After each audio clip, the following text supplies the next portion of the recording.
मैं कभी पैदा नहीं हुआ, न कभी मरता हूं। यह वाक्य केवल एक दार्शनिक कथन नहीं है, बल्कि आत्मा की शाश्वतता का उद्घोष है। अष्टावक्र गीता में यह ज्ञानपूर्ण उद्घोषण आत्मा की पहचान को एकदम स्पष्ट रूप से व्यक्त करता है। यह श्लोक किसी धर्म, मत या जाति से नहीं जुड़ा है, बल्कि यह उस चैतन्य तत्व की बात करता है जो सभी में एक जैसा है। अष्टावक्र गीता की भूमिका और आत्मा का ज्ञान। अष्टावक्र गीता एक अद्भुत संवाद है जो ऋषि अष्टावक्र और राजा जनक के बीच हुआ। यह संवाद किसी कर्मकांड, पूजा या धार्मिक रीति रिवाजों की बात नहीं करता, बल्कि सीधे स्व की बात करता है, आत्मा की। जब राजा जनक ने अष्टावक्र से आत्मज्ञान की शिक्षा मांगी, तब अष्टावक्र ने सबसे पहले ही स्पष्ट कर दिया कि यह ज्ञान किसी क्रिया से प्राप्त नहीं होता, बल्कि यह तो जानने की बात है कि तुम कौन हो। मैं न जन्मा, न मरा, न ही मुझ में कोई परिवर्तन होता है। यह वाणी केवल आत्मा की सच्ची पहचान का उद्घाटन है। मैं कभी पैदा नहीं हुआ, इसका अर्थ क्या है? जब कोई कहता है, मैं जन्मा नहीं हूं, तो यह कथन सामान्य मानवीय अनुभव के विपरीत प्रतीत होता है। हर व्यक्ति अपने जन्मदिन को मानता है, बचपन से बड़ा होता है, बुढ़ापा आता है और अंत में मृत्यु होती है। लेकिन यह शरीर की कहानी है, आत्मा की नहीं। अष्टावक्र गीता में मैं का अर्थ शुद्ध आत्मा से है, न कि शरीर, मन या बुद्धि से। आत्मा न तो माता पिता के संयोग से उत्पन्न होती है, न ही किसी रासायनिक प्रक्रिया से बनी है। आत्मा एक शुद्ध चेतना है जो सदा से थी, सदा है और सदा रहेगी। उपनिषदों में भी यही कहा गया है। न जायते म्रियते वा कदाचित, यह आत्मा कभी जन्म नहीं लेती, नहीं मरती है। न कभी मरता हूं, मृत्यु क्या है? जिस तरह नींद आना और जागना शरीर की अवस्था है, उसी तरह मृत्यु भी शरीर की एक अवस्था है। आत्मा के लिए कोई मृत्यु नहीं है। मृत्यु केवल शरीर का वस्त्र बदलना है।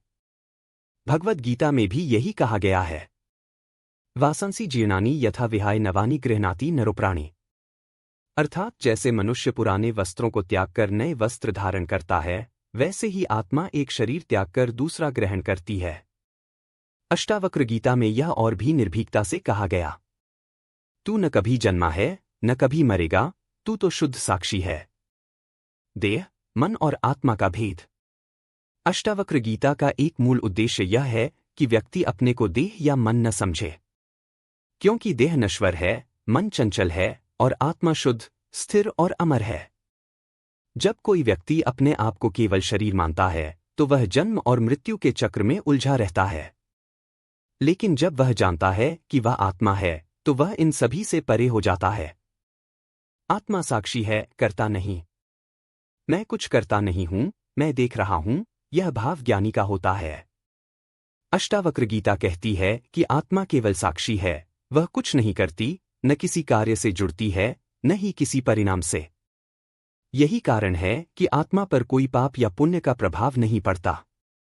जैसे आकाश में कितनी भी धूल उड़ जाए, आकाश फिर भी अछूता रहता है। आत्मा नित्य, अचल और निराकार है। मैं कभी पैदा नहीं हुआ, न कभी मरता हूं, इस भाव के पीछे आत्मा की 3 महान विशेषताएं हैं। नित्य, शाश्वत। आत्मा न तो समय की सीमा में बंधी है और न ही किसी युग, देश या जन्म के अधीन है। अचल, स्थिर। चाहे शरीर हिले, मन डोले, विचार बदलें, लेकिन आत्मा उसी स्थान पर स्थिर रहती है, जैसे दीपक की लौ हवा न होने पर शांत रहती है। निराकार। आत्मा का कोई रूप नहीं है। यह आंखों से नहीं दिखती, लेकिन इसका अनुभव गहन शांति और साक्षित्व में होता है। मृत्यु का भय केवल अज्ञान का परिणाम है। जिसे नहीं पता कि वह कौन है, वही मरने से डरता है। जिसे आत्मा का बोध हो गया, उसे मृत्यु, हानि, दुख या परिवर्तन का कोई भय नहीं रहता। अष्टावक्र कहते हैं, जिसे यह जान लिया कि मैं अमर हूं, उसे कौन हिला सकता है। जैसे स्वप्न में किसी के मरने पर सपना टूट जाता है और जागने पर व्यक्ति हंसता है, वैसे ही आत्मा को मृत्यु केवल एक भ्रम मात्र प्रतीत होती है।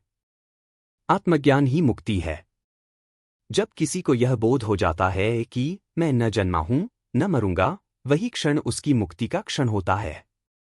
न कर्मों का बोझ, न वासना की गुलामी, न भय, बस एक अचल शांति। मुक्ति किसी और लोक में जाने से नहीं मिलती, बल्कि यहीं इस जीवन में यह बोध होने से मिलती है कि मैं शुद्ध आत्मा हूं, अविनाशी, अचल और निराकार। व्यवहारिक दृष्टिकोण इस ज्ञान का जीवन में प्रयोग कैसे करें? साक्षी भाव अपनाएं। हर स्थिति को ऐसे देखें जैसे आप एक दर्शक हैं, न प्रतिक्रिया करें, न टकराएं। मृत्यु से न डरें। हर दिन मृत्यु को याद करके यह जानें कि आप उससे परे हैं। ध्यान करें। स्वचेतना की अनुभूति के लिए नियमित ध्यान करें, जहां विचार, शरीर और संसार पीछे छूट जाए। अहंकार का त्याग करें। मैं करता हूं का भाव ही बंधन है। इसे छोड़कर मैं तो केवल साक्षी हूं का भाव रखें। अष्टावक्र की दृष्टि में अमरत्व का रहस्य। अंततः यह समझना कि मैं कभी जन्मा नहीं और कभी मरता नहीं, यह अष्टावक्र गीता का सार है। आत्मा का यह बोध ही संपूर्ण योग, तपस्या और ध्यान का अंतिम लक्ष्य है।